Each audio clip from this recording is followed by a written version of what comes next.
Magandang araw bayan, isang nakakagulat na balita ang sumabog ngayong araw matapos kumalat sa social media ang isang video na umuni kinasasangkutan ni Lizata Rasmas at isang taong kilalang George Garcia. Sa naturang video may kitang pinag-uusapan umuno ang ilang transaksyon na may kinalaman sa mahigit na 10 bilyong pisong halaga ng pondo ng bayan. Ayon sa mga tapagsisiwalat ng video, ang naturang pondo ay mula sa iba't ibang government projects na muli hindi na itupad o kaya na may overprice. Kitang-kita sa video ang tila palitan ng mga dokumento at usapan hinggil sa kickbacks na nagdulot ng matinding galit sa mga netizens. Samantala nananawagan na ang publiko sa mga kinauukulan para sa masusing imbestigasyon at pananagutan ng mga sangkot.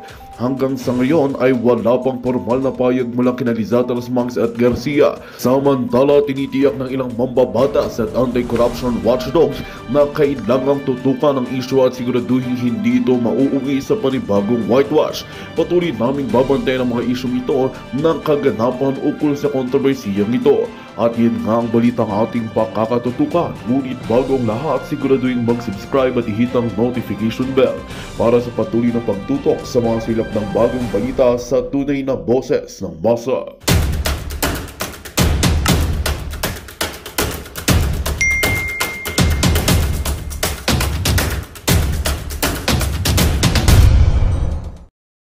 To goodness approach to an election na hindi na tayo nagkakaproblema every now and then.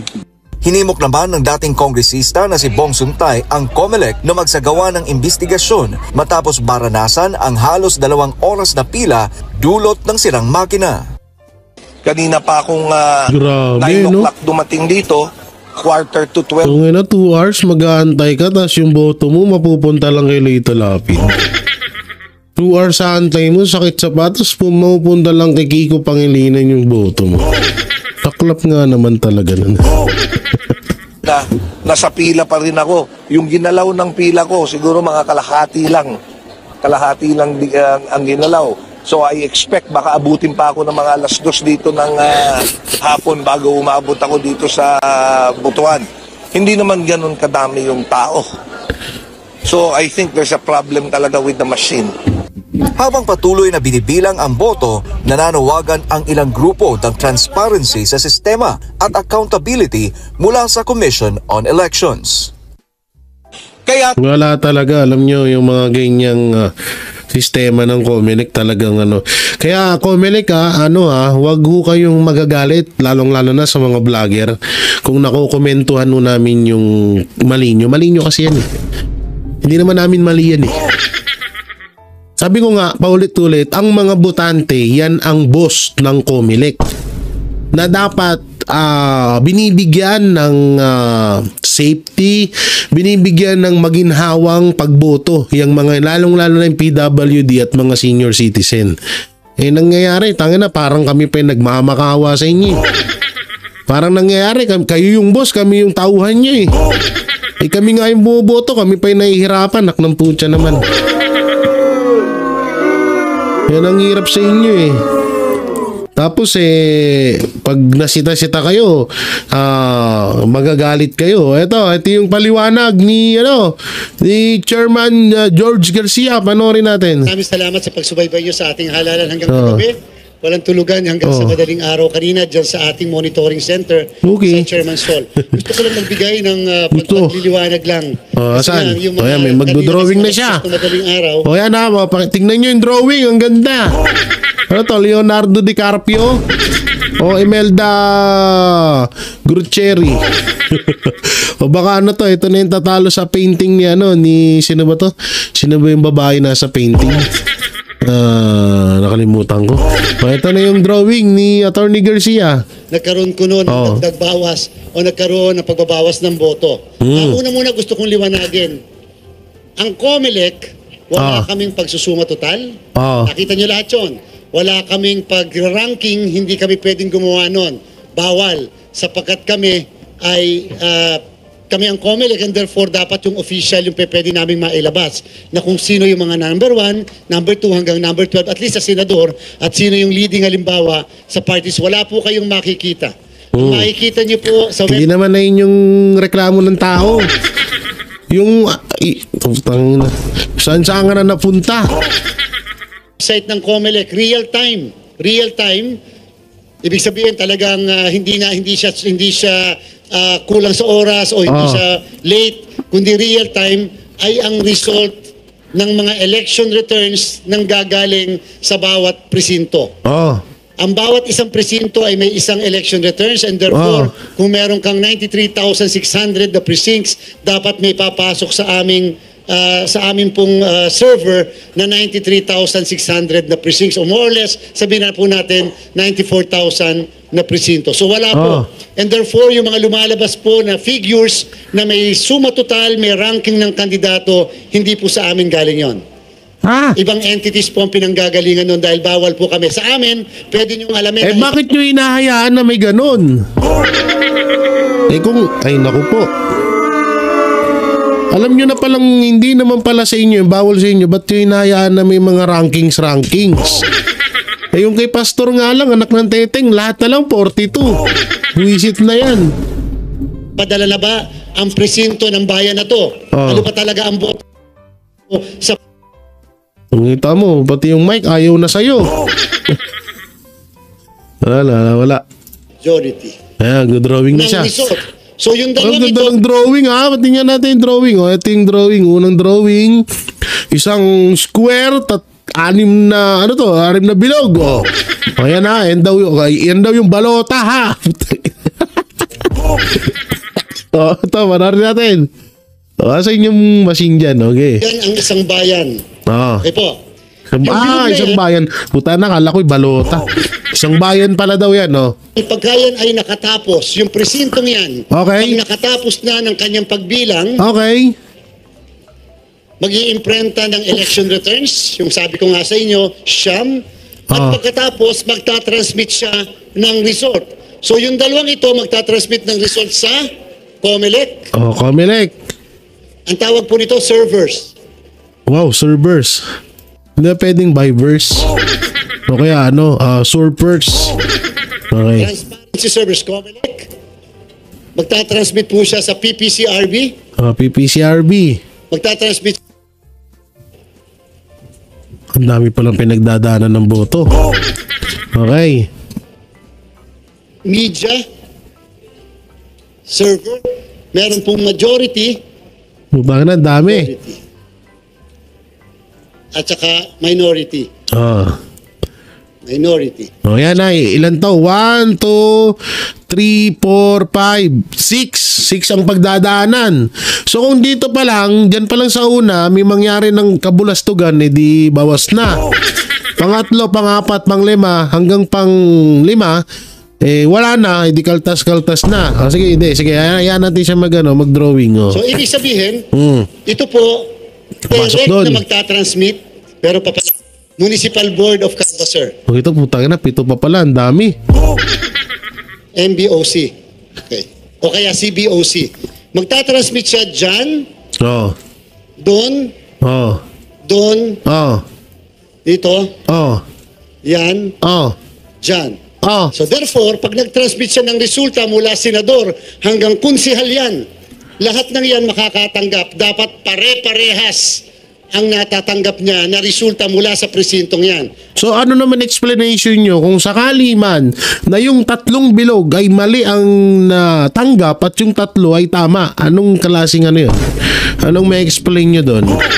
Tignan natin, baka may explanation naman. Okay, saan yan? At syempre, magtatransmit siya sa pinakabayan niya. Yung canvassing ng pinakabayan niya para naman sa pagpoproklama, pagkakanvas ng resulta ng kanyang mayor, vice mayor, sangguniang bayan para makapagproklama na sila. Kagabi, madami na pong bayan ang nagproklama ng kanilang mga nanalong mayor. Kagabi pa lang, bago mag 10 o'clock, sapagkat tapos na kaagad sila. So, hindi naman, butang na, hindi naman na yun yung tinatanong. Ang kati ng bilbil ko. Hindi naman na yun yung tinatanong, Chairman George Ang in-explain niya rito kung paano yung pagpasok. Mabilis ang pagpasok. Hindi naman na yun yung problema, Chairman George Ang problema doon yung mga overvoting, yung mga paglabas, salpak mo doon sa balota, ibang apelido ang lalabas. binoto mo Duterte, Nograles ang resibo. Yun yung tinano eh, layo na nung ginawa mo explanation. Kung itong isang to, natapos, padala rin siya doon. Pupunta na rin daw siya doon. Padala rin po siya dyan. Padala, punta na. Ngayon, kagulo-gulo na. Yung bawat entities na to, yung COMELEC, real-time kami. Kung anong pinadala sa presinto, automatically converted into human-readable data. Kaya nung nakikita nyo kagabi doon sa COMELEC website, nababasa nyo kagad kung anong figures, ano ang boto. Human-readable data. Okay po.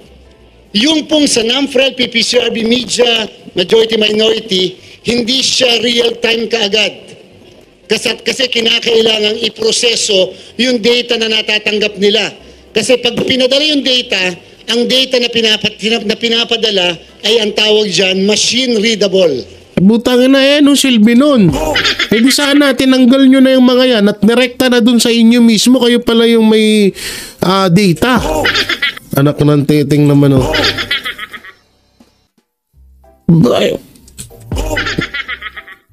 Labo mo, sir, Tapos yan na, inamin niya na kapag daw, may muta pa ako. Kapag dumating na daw sa kanila, automatic daw agad, may kita daw natin agad. Ano nga yung nangyaring bawasan? Yun yung tinatanong, pinapaikot-ikot mo kami. Kaloko mo, Sir George Garcia So, kinakailangang iproseso.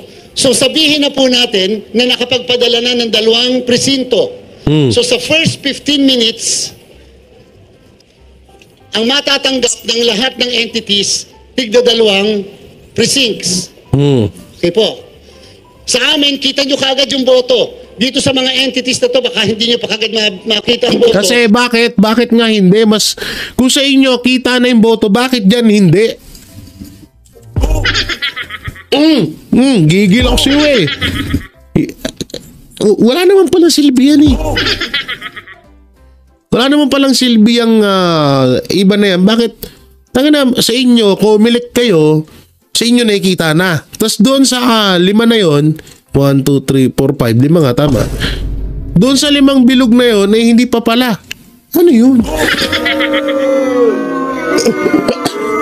Ang gulo ni Ang gulo naman ito. Panoorin ko ba ito? Sige, nakakatuwa Baka ma-delay ng konti kasi nga ipaprocess pa nila para maging human readable. Okay. Kaya meron silang program para ma-process into human readable data.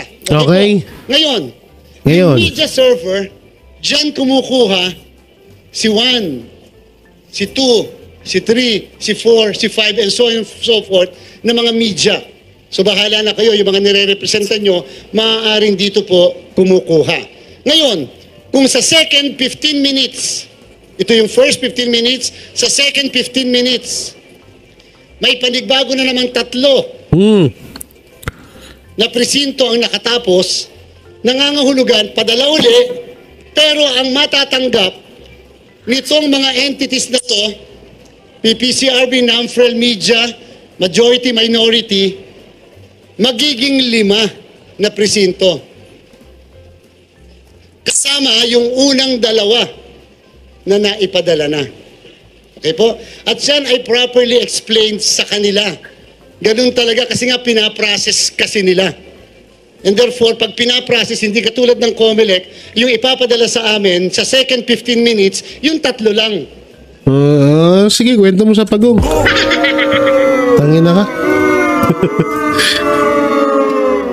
Wala. Ito, tingnan nyo. Papakinggan nyo itong banat ni Attorney Trixie dito kay Chairman George. Ito. Very dinumero kami noon about the use of the personal blogs. Kailangan mayroong overwhelming public interest. Pero dito, walang maliwanag na rule for the press secretary to continue blogging on a personal blog. Ang tanong nga ngayon, monetized ba? yung pala yun. Yung kanya? Kasi hindi pala to, yung kay pala to, kay Auntie Claire pala to. sorry, kay Auntie Claire palang video yun. Hindi, ito ba yun? Tingnan ko nga. Hindi, itong kaganapan na to, alam kay Chairman Chairman George Garcia, alam nyo, sobrang ang labo. Hanggang ngayon, hindi nila ma-explain. Tingnan niyo yung explanation nila, labo-labo. Di sa tingin nyo hindi ko sinasabihang bobo ang mga Pilipino, pero kung sakali mang na medyo mababa ang pag-iintindi sa mga ganyan, paano nila maintindihan yun? Una-una, yung 5 server doon, hindi naman na pala masyadong kailangan yun. Ba't tayo pan-irekta na lang doon? So, kasi isipin niya, yung 5 server, pwedeng pwedeng magkaroon ng mga mahika doon. Mga magic, Chamberlain, no? So, bakit pa kailangan pa kasi, ewan ko ba? Ang hirap, no?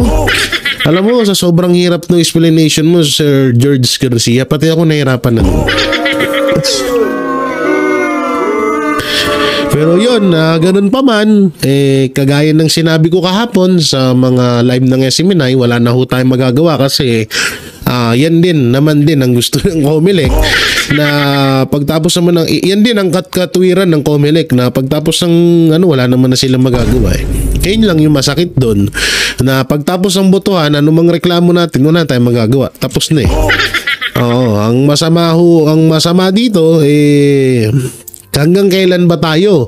Ang tanong po pala dito, hanggang kailan tayo magtitiis sa ganitong klaseng botohan? Na unang-unang, ang hirap ka nang pumila, lagi pang nagkakaabirya yung mga machine, at ang masaklap dito, obvious po ang nangyayaring magic. O sinasabing talagang dayaan. Kasi biruin mo ang liwaliwanag po ng live na 26 kay Pastor Apollo Sigibuloy 6 million naging 4 million. Kay Senator Bongo 26 million naging 121 million. Biruin nyo po yun, 'di ba? So parang kahit naman din sinong mga netizen, hindi nyo masisisi na paano nangyari yun? Ano yung magic? Basta imbis na padagdag, pabawas ang nangyari. Ayun yung masaklap dun. Na hindi nyo na maitatago at hindi nyo na mababago yan. Pero, yun na nga, kagaya ng sinabi ko, wala na tayong magagawa. So, ipanalangin na lang natin na may mahalal na isang pinuno ng bansa na katulad ni Pangulong Duterte na talagang hindi gagawa ng mga ganito at hindi ito tolerate yung mga ganitong pangyayari lalong-lalo na sa botohan. Kasi alam nyo, yung botohan nung panahon ni Pangulong Duterte, yun talaga ang naging sa kasaysayan na pinakamalinis na eleksyon sa kasaysayan ng Pilipinas. Na yun yung hinahanap ng taong bayan. Kaso nga lang, ang nangyari, biruin nyo, sa panahon nung ngayon, hindi na tayo magsasalita kung sino administrasyon. Wala ngang bagay, nakapasok naman yung mga team niya na iba. At masaya din ako kahit papano na kahit hindi nakapasok si Pastor Apollo Sigibuloy bilang senator, kahit papano yung mga hindi naman din karapat-dapat na makapasok ay hindi din nakapasok. Katulad na lang yan nila Abalos, lalong-lalo na si Abalos at si Abalos. Puputo ka. So yun, ewan ko ba, may mga audio pa na lumalabas ngayon na parang boses ni Lisa Araneta Marcos. Hindi ko na nga lang nireaksyonan kasi mahirap na. At may mga kwento-kwento din, hindi ko din masyadong pinapaniwalaan dahil mahirap na, manipulated nga talaga ang nangyaring eleksyon. So, yun nga, siguro ang magagawa natin nito, sana may gumawa at sana siguro mag-abang na lang tayo sa susunod na halalan sa darating na 2028 election kung sino ang magiging presidente ng ating bansa, na kapag ganito pa rin ang nangyari, wala na, katapusan na ng Pilipinas. Pasalamat na lang tayo kahit paano may mga pumasok ko sa Duterte senatorial candidate, kahit paano kahit medyo nagkanya-kanya yung iba, labaso dito si Senator Bongo at Bato, kahit yung iba ay nagkanya-kanya, At ginamit lamang ang si pastor, sabihin na natin ginamit. Kunwari, susuportahan, bandang uli, hindi naman pala susuportahan. Pero ang kinaganda lang sa KOJC, kahit hindi sila sinuportahan nung tao na yon, sinuportahan pa rin nila dahil yun ang kagustuhan ni Pangulong Rodrigo Roa Duterte. So magkita-kita na lang ho tayo siguro at doon na lang din tayo talaga bumawi ng gusto sa darating na 2028 presidential election. So etong pangyayari din na pumangalawa si Bam Aquino, baka ito ay preparado na para sa darating na presidential election. At alam naman na natin na ang makakaliwa at ang mga pulahan at dilawan ay mga magkakampi na ho ngayon. So yun mga banaters, mga kabiyayan, anong may kukomento nyo sa mga napag-usapan natin?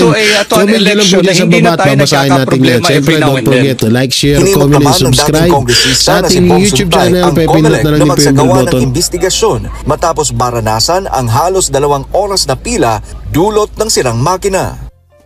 Kanina pa akong Grabe, 9 no? o'clock dumating dito, quarter to 12. So ngayon na 2 hours, mag-aantay ka, tapos yung boto mo mapupunta lang kay Lito Lapid.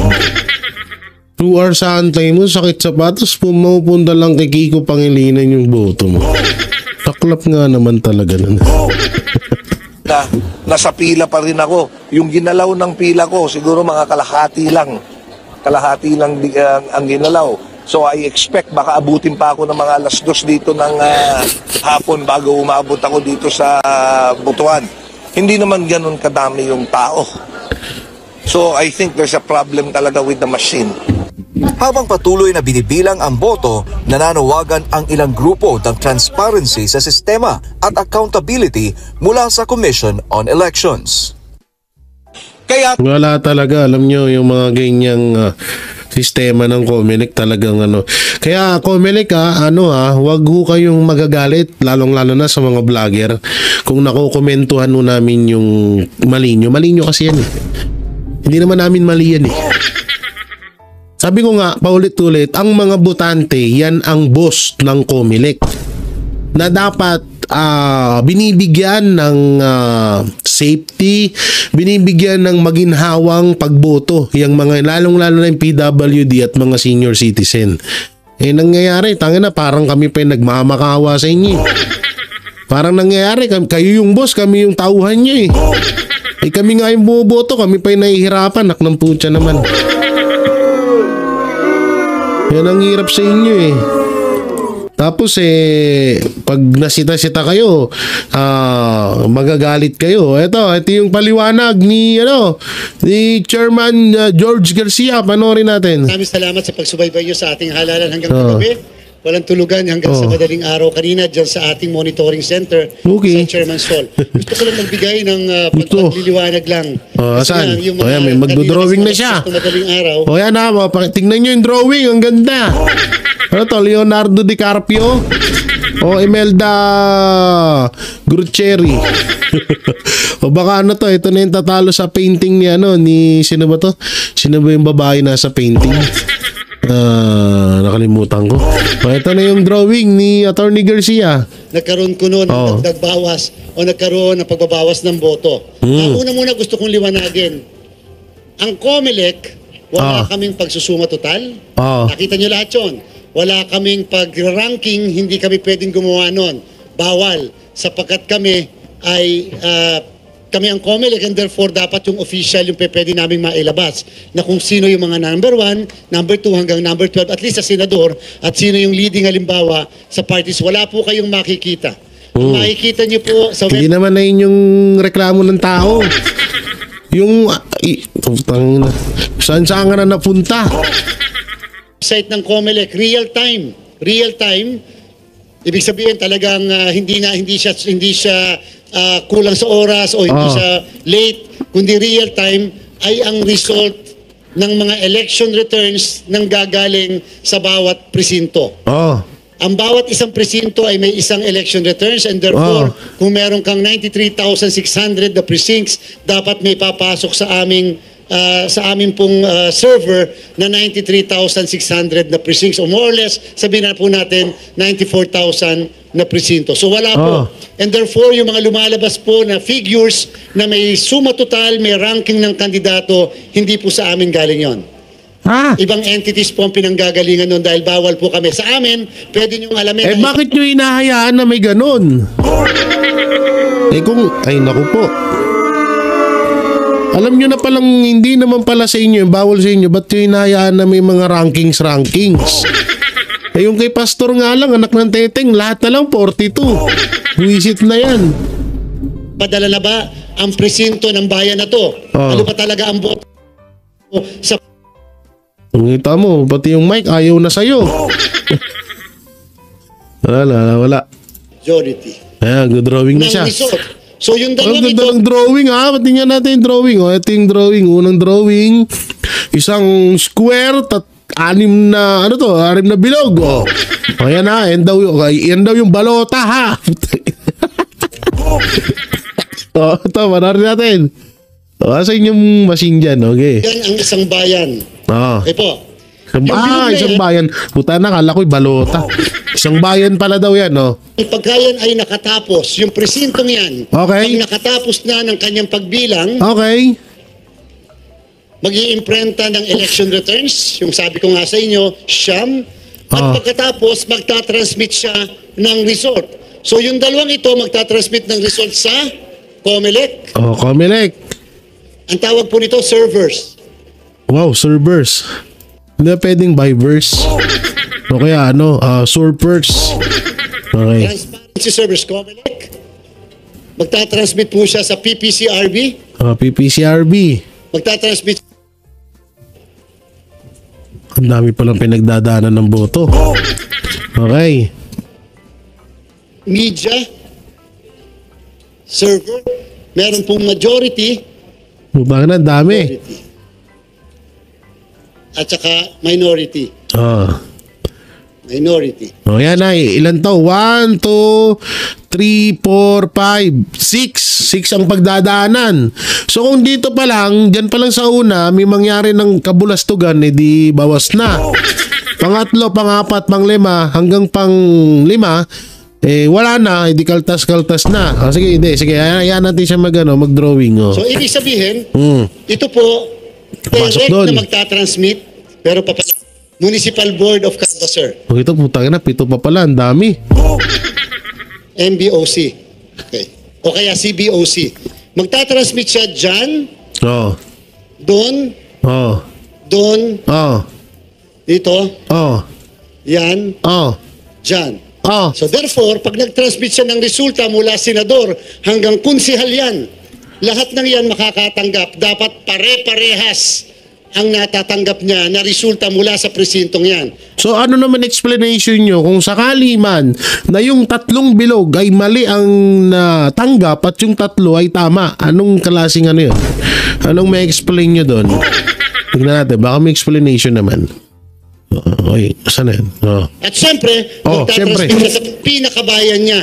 Yung canvassing ng pinakabayan niya para naman sa pagpoproklama, pagka-canvass ng resulta ng kanyang mayor, vice mayor, sangguniang bayan para makapagproklama na sila. Kagabi, madami na pong bayan ang nagproklama ng kanilang mga nanalong mayor. Kagabi pa lang, bago mag 10 o'clock, sapagkat tapos na kaagad sila.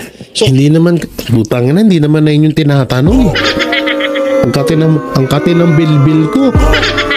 Hindi naman na yun yung tinatanong, Chairman George Ang in-explain niya rito kung paano yung pagpasok. Mabilis ang pagpasok. Hindi naman na yun yung problema, Chairman George Ang problema doon yung mga overvoting, yung mga paglabas, salpak mo doon sa balota, ibang apelido ang lalabas.